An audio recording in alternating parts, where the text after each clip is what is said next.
Dear students, good morning to all of you. I am Archana ma'am from Star Plus Public School. Now I am going to uh, teach about the 12th chapter Colonization of India. Subtitle is Subsidiary Alliance System.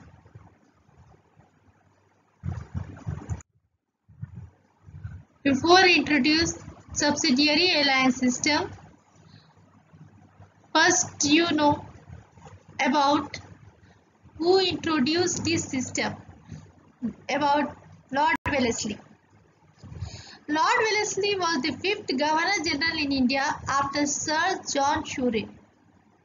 Lord Wellesley introduced subsidiary alliance system in 1798.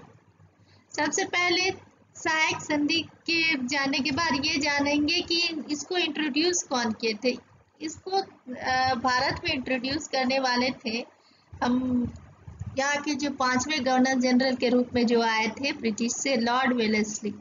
1798 में ये भारत के governor general के रूप में यहाँ sir John शोरे के बाद आए थे।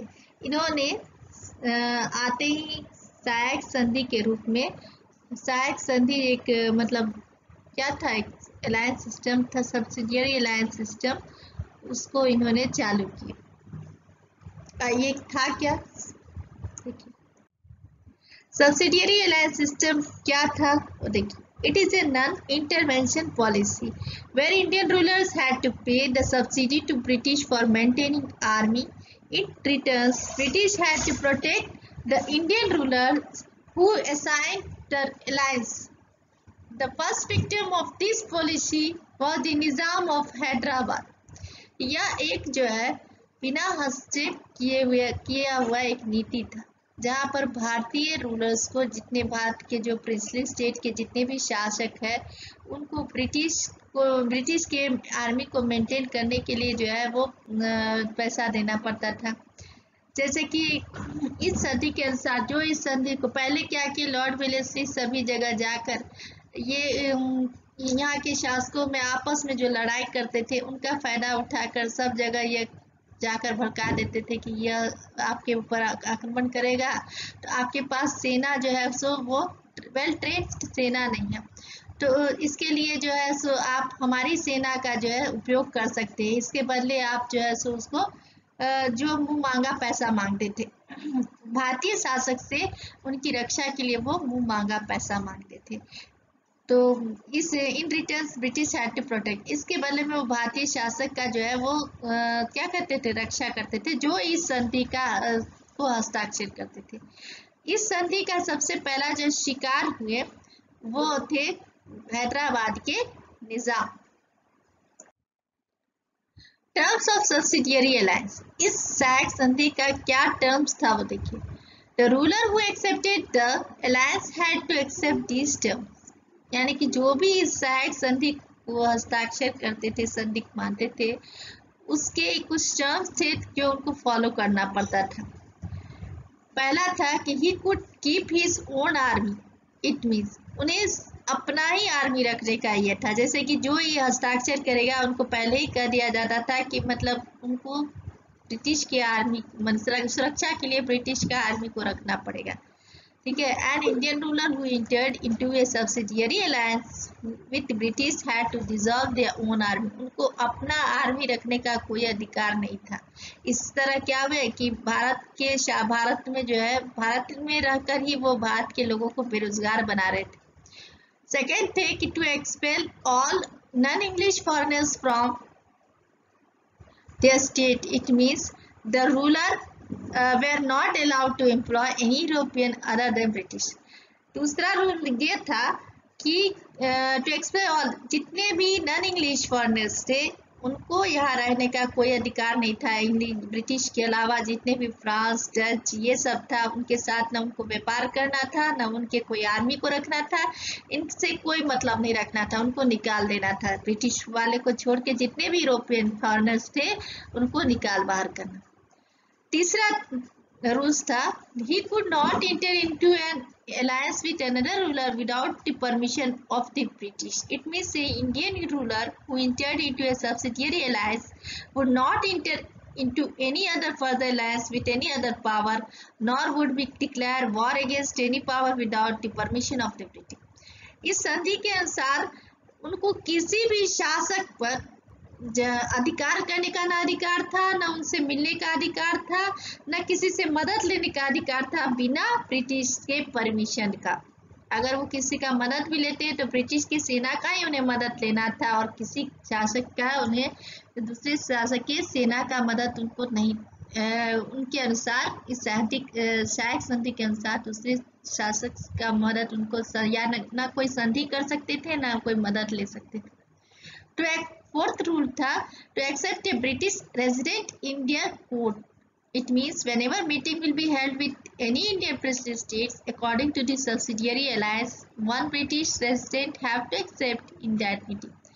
चौथा रूल यह था कि जब भी उन लोगों के बीच में कोई भी प्रिंसली स्टेट के बीच में जब मीटिंग होती थी या अपने ही दरबार में कोई अगर राजा मंत्री दीवान इस सब के बीच में अगर कोई मीटिंग होती थी तो ब्रिटिश के इस संधि के अनुसार उनकी एक ब्रिटिश रेजिडेंट यानी कि उनका एक कोई रिप्रेजेंटेटिव वहां बैठा रहता था, उनको उन लोगों की बात विदाउट इंटरफेयर किए उधर सुनता रहता था।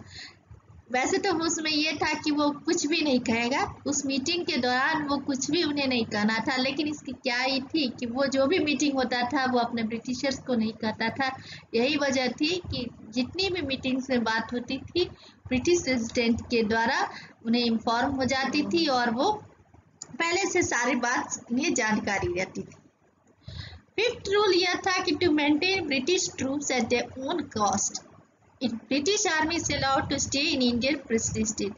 ब्रिटिश आर्मी पांचवा रूल यह था कि ब्रिटिश ट्रूप्स वहां रहेंगे लेकिन भारतीय शासक के पैसे से रहेंगे। ठीक है, तो यह सभी प्रिंसली स्टेट में जो है जितने भी ब्रिटिश सेनाएं वहां रहती थी वो भारतीय शासक के भारतीय शासकों के पैसे से रहते थे। अब effective policy of subsidiary alliance, इससे क्या प्रभाव हुआ इस सहायक संधि से देखिए। The state lost the rights of self defence, जितने अपनी स्व रक्षा के जितने भी जो अधिकार थे बेचारे वो खो दिए। जितने भी शासक की संधि के चक्कर में फंसे वो सब अपना जो है वो अधिकार सब खो दिए। The state lost the rights of maintaining diplomatic relation, ये एक दूसरे से एक शासक से दूसरे शासक से रिलेशन के भी जो अधिकार वो भी खो दिए। The state lost the rights of employing foreign experts, यानी कि स्टेट अपने लोगों को एम्प्लॉय करने का अधिकार भी खो दिया। उन्हें जो भी मतलब एम्प्लॉयर सबको रखना पड़ता था ब्रिटिश से पूछकर ही कोई एम्प्लॉयर को रखना पड़ता था, वो अपनी मर्जी से कोई भी अंडर में किसी भी एम्प्लॉय को अंदर नहीं रख सकते थे। अब इस जितने states which sign the treaty, इस संधि को कौन कौन स्टेट्स जो है वो साइन किया, इसके अलावा भी बहुत साइन किए थे लेकिन शॉर्ट में इतना कि सबसे पहला शिकार तो आपको पहले ही बता दिए कि सबसे पहला जो शिकार हुआ था इस संधि का वो निजाम ऑफ हैदराबाद। ये अपने आप बहुत इंपॉर्टेंट क्वेश्चन है, अगर क्वेश्चन आएगा who was the first victim to sign the treaty of sign the subsidiary alliance, the answer will be Nizam of Hyderabad. He was the first victim to sign the subsidiary alliance. Second, Mysore, after the death of Tipu Sultan in the fourth Anglo-Mysore. दूसरा जो हुआ sign वो मैसूर में क्या हुआ, हालांकि 1799 ईस्वी में जब 1798 में निजाम ऑफ हैदराबाद जो है वो मान गए तो उन्होंने जब 3 युद्ध हो चुका था एंग्लो मैसूर के बीच में, चौथा युद्ध जब होने वाला था, चौथा युद्ध होने से पहले मैसूर में ये अपना प्रस्ताव लेके लॉर्ड वेलेस्ली अपना प्रस्ताव लेके टीपू सुल्तान के पास गए, लेकिन टीपू सुल्तान ने उनके इस प्रस्ताव को सहायक संधि वाले प्रस्ताव को अस्वीकार कर दिया। जब उन्होंने अस्वीकार कर दिया तो उन्होंने रातों रात ही मैसूर पर हमला कर दिया और इस युद्ध में क्या हुए, ये मारे गए, टीपू सुल्तान मारे गए। जब टीपू सुल्तान, वो भी टीपू सुल्तान के एक सेनापति थे वाडियार, उनके वजह से मारे गए वो, और टीपू सुल्तान के मरने के बाद वाडियार को वहाँ का राजा बना दिया गया और ठीक 4 मार्च 1799 में ये संधि हो गई। तीसरा शिकार तंजौर, फिर उसके बाद धीरे धीरे अवध जो है 1801 से लेके 1856 तक जो है बेचारी सहायक संधि के में फंसे, उसी के में गिरोह में फंस गए।